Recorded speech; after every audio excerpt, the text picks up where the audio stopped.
Olá, bom dia. Deus te abençoe, Deus abençoe a tua vida, a tua casa nesta manhã de domingo, dia 14 de janeiro. É uma alegria estar com você aqui mais uma vez, nessa bela manhã, nessa tranquila manhã de domingo. Amém? Glória a Deus, porque o Senhor tem nos abençoado e este é o dia que o Senhor fez. Nele nós vamos nos alegrar. Eu quero te convidar a abrir a tua Bíblia lá em Atos dos Apóstolos, capítulo de número 13, o verso de número 16. Nós vamos continuar lendo do ponto que nós paramos ontem. Deus abençoe também você que já estava aqui aguardando, você que vai chegar mais tarde, vai acompanhar mais tarde, amém? Deus te abençoe muito em nome de Jesus. Vamos orar antes de ler a palavra. A palavra do Senhor, ela é pão, ela é alimento para nosso espírito. Não só de pão viverá o homem, mas de toda a palavra que sai da sua boca. Amém? Vamos orar. Pai, em nome de Jesus, nós queremos te agradecer por esta manhã. Pedimos que o Senhor nos dê sabedoria e entendimento, compreensão da tua palavra, para colocarmos ela em prática, para andarmos no teu caminho, para não nos desviarmos nem para a esquerda nem para a direita. Em nome de Jesus Cristo. Amém e amém. Amém? Glória a Deus. Então, hoje nós temos o culto às 19 horas. Tenho certeza que o Senhor tem uma palavra poderosa para a tua vida. Você é o nosso convidado. Amém? 19 horas nesse mesmo canal. Aqui nós vamos ler hoje a continuação do ponto em que paramos ontem, aonde nós vimos que Barnabé e Saulo eles foram para Perge e lá em Perge eles entraram numa sinagoga no sábado. Como nós sempre temos falado, que é esta dinâmica que acontece sempre nessas viagens missionárias, nesse ministério de Paulo.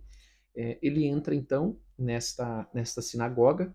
Em determinado momento, nós vimos isso ontem, o último versículo, mas esse último versículo dá o gancho para o versículo 16, que diz assim: Depois da leitura da lei e dos profetas, os chefes da sinagoga mandaram dizer-lhes: Irmãos, se tende alguma palavra de exortação para o povo, dizei-a. Então Paulo não ia perder a oportunidade. Amém?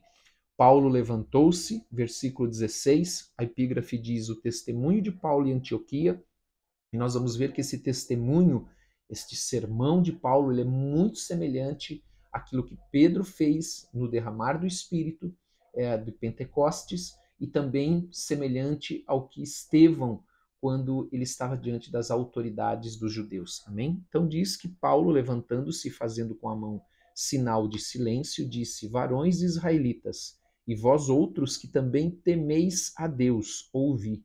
Esses israelitas são os judeus, né?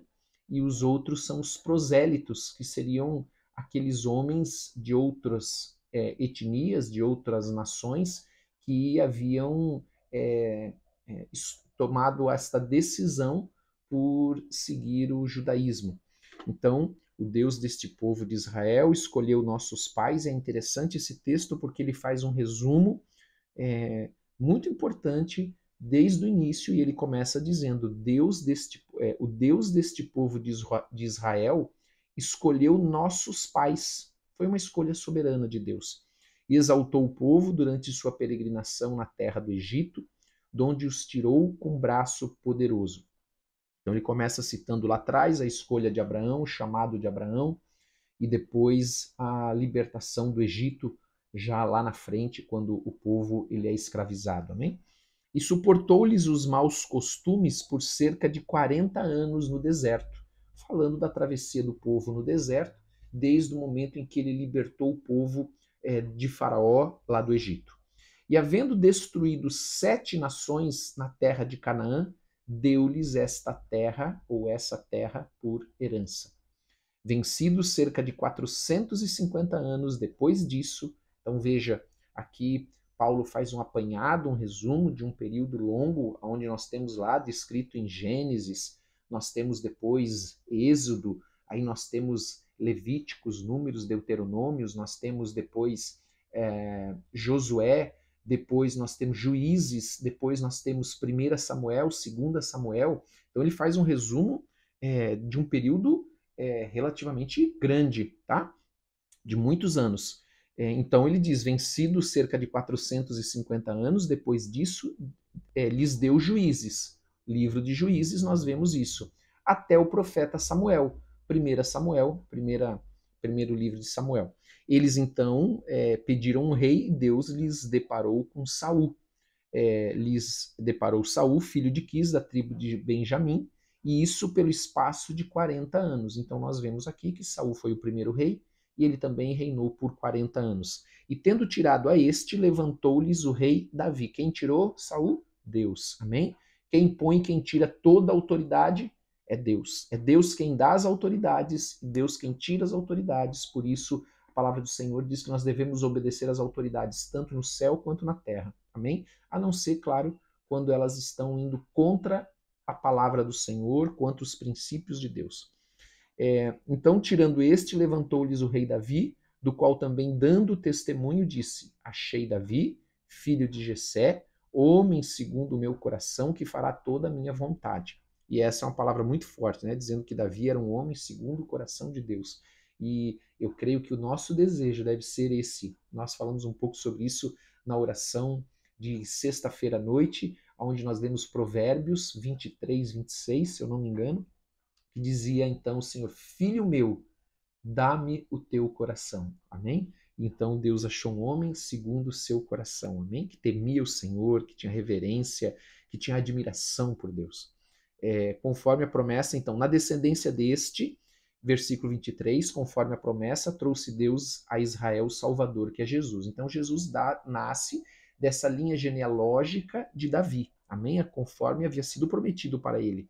Havendo João primeiro pregado a todo o povo de Israel, antes da manifestação dele, o batismo de arrependimento. Esse João é o João Batista. Então veja que ele já está fazendo um resumo, nós já estamos lá no Novo Testamento, quando o Senhor trouxe João Batista para preparar o caminho do Senhor, pregando ali aquela mensagem, ou aquele batismo do arrependimento. Mas ao completar João a sua carreira, dizia, não sou quem supondes, ou seja, eu não sou o Messias, mas eu vim preparar o caminho para o Messias. Mas após mim vem aquele que cujos pés não sou digno de desatar as sandálias. Irmãos, descendência de Abraão, e vós outros os que temeis a Deus. Então, mais uma vez, Paulo agora, desculpe, bati aqui no microfone, mais uma vez ele se dirige agora aquelas pessoas que estavam dentro da sinagoga, os israelitas e os prosélitos, amém? Diz aqui então, irmãos, descendência de Abraão, e vós outros os que temeis a Deus. A nós nos foi enviada a palavra desta salvação. Pois os que habitavam em Jerusalém e as suas autoridades, não conhecendo Jesus nem os ensinos dos profetas, que se lêem todos os sábados, então, de certa maneira, Paulo aqui também, ele exorta, porque eles conheciam, eles eram especialistas da palavra, mas não conseguiram interpretar esse cumprimento da promessa, esse ensino dos profetas, que eles, aliás, leem todos os sábados nas sinagogas, porque esse período dentro da sinagoga, um terço desse período, a terça parte desse período que eles estavam ali, eram lidos os profetas, né? E quando condenaram, cumpriram as profecias. Quando o condenaram, então dizendo que eles liam todos os sábados, mas mesmo assim o condenaram, cumprindo as profecias a respeito de Jesus. E embora não achassem nenhuma causa de morte, pediram a Pilatos que ele fosse morto. Depois de cumprirem tudo que a respeito dele estava escrito, aonde? No Antigo Testamento. Por isso que Jesus ele é o cumprimento, muito mais do que só as profecias a respeito dele, mas em tudo aquilo que ele veio cumprir do Antigo Testamento. Todo o Antigo Testamento, ele se cumpre em Jesus Cristo. Vou te usar um exemplo bem simples. A figura dos cordeiros, daqueles animais que eram sacrificados, eles eram figuras. Jesus é o Cordeiro de Deus, definitivo, que tira o pecado do mundo. Amém? Depois de cumprirem tudo que a respeito dele estava escrito, que foi o que? Ele foi maltratado, ele foi pregado na cruz, né? Ele morreu, tirando-o do madeiro, que é a cruz, puseram-no em um túmulo. Mas Deus o ressuscitou dentre os mortos. Amém? Glória a Deus. E foi visto muitos dias pelos que com ele subiram da Galiléia para Jerusalém, os quais são agora suas testemunhas perante o povo, ou seja, os seus discípulos. É interessante, porque antes Quando Jesus estava como homem, todos os viam. Mas a partir do momento, isso é muito significativo, porque olha só, a partir do momento que Jesus ressuscitou, somente quem vê Jesus ressurreto, os seus discípulos. Então, somente quem crê é aquele que vê. Você quer ver? Primeiro você tem que crer. Você quer experimentar as promessas de Deus na tua vida? Não espere as promessas se cumprirem para você crer, mas creia, e então as promessas de Deus vão se cumprir na tua vida. Em nome de Jesus. Nós vos anunciamos o evangelho da promessa feita a nossos pais, como Deus a cumpriu plenamente em nós, seus filhos, ressuscitando a Jesus, como também está escrito no Salmo 2: Tu és o meu filho e hoje te gerei. Então veja, Paulo está lembrando os israelitas e aqueles que eram tementes a Deus de que tudo o que aconteceu em Jerusalém, desde o momento do nascimento de Jesus até a sua morte e ressurreição, estava predito pelos profetas na antiga aliança, no Antigo Testamento. Amém? E que Deus o ressuscitou dentre os mortos para que jamais voltasse à corrupção. Desta maneira o disse: eu cumprirei a vosso favor as santas e promessas e fiéis promessas feitas a Davi. Por isso também diz em outro salmo: não permitirás que o teu santo veja corrupção. O que significa isso de corrupção? Vamos explicar de uma maneira bem simples. Jesus, quando ele morre, Deus o ressuscita. Ele não permite que que Jesus, a sua carne se corrompa, que haja ali uma destruição, amém? Um apodrecimento. Sabia disso? É isso que significa. Não verá que o teu santo veja corrupção. Algumas versões, elas já traduzem a corrupção com essa palavra forte, né, apodrecer, né? Porque, na verdade, tendo Davi servido a sua própria geração, conforme o desígnio de Deus, adormeceu, foi para junto de seus pais e viu corrupção. Por quê? Porque ele não ressuscitou. Mas Jesus ressuscitou. Por isso que a nossa fé em Jesus Cristo, ela é que nos dá vida, porque Jesus ressuscitou. Ele não viu corrupção. Agora, Davi não. Davi, ele viu corrupção. Porém, aquele a quem Deus ressuscitou não viu corrupção. Amém? Deus o ressuscitou em nome de Jesus. Tomai, pois, irmãos, conhecimento de que se vos anuncia a remissão, o que é a remissão? É o perdão dos pecados por intermédio de Jesus. Então, o perdão dos pecados, ele só acontece por meio de Jesus. E por meio dele, todo que nele crê é justificado de todas as coisas, das quais vós não pudestes ser justificados pela lei de Moisés. E aqui é importante porque esse primeiro justificado de significa que eu sou liberto nesse momento. Amém? E também nós precisamos lembrar que a morte de Jesus, a morte expiatória de Jesus, ela satisfaz as exigências da lei. Todas as exigências da lei, e nele nós temos o perdão dos pecados para todos aqueles que nele creem. Quem não crê não vai ter o perdão dos pecados. Amém? Ninguém é justificado por viver a lei, porque ninguém consegue cumprir as exigências da lei. A palavra de Deus diz que se alguém quebrar um mandamento, quebrou toda a lei. Então é impossível viver para o homem, né, para o homem corrupto, para o homem que tem já essa tendência para o pecado, viver perfeitamente a lei de Deus. Então, a lei, ela sempre vai nos dar pleno conhecimento do nosso pecado, das nossas fragilidades, e Paulo mesmo fala isso em Romanos capítulo 3, que a lei, ela nos dá pleno conhecimento do nosso pecado, porque é por ela que nós conhecemos e entendemos que somos pecadores. Mas Jesus, ele vem para nos perdoar os nossos pecados. E então, no versículo 4 diz: notai, pois, que não vos sobrevenha o que está dito nos profetas. Vede, ó desprezadores, maravilhai-vos e desvanecei, porque eu realizo em vossos dias obra tal que não crereis se alguém vô-lo contar. Qual é essa obra?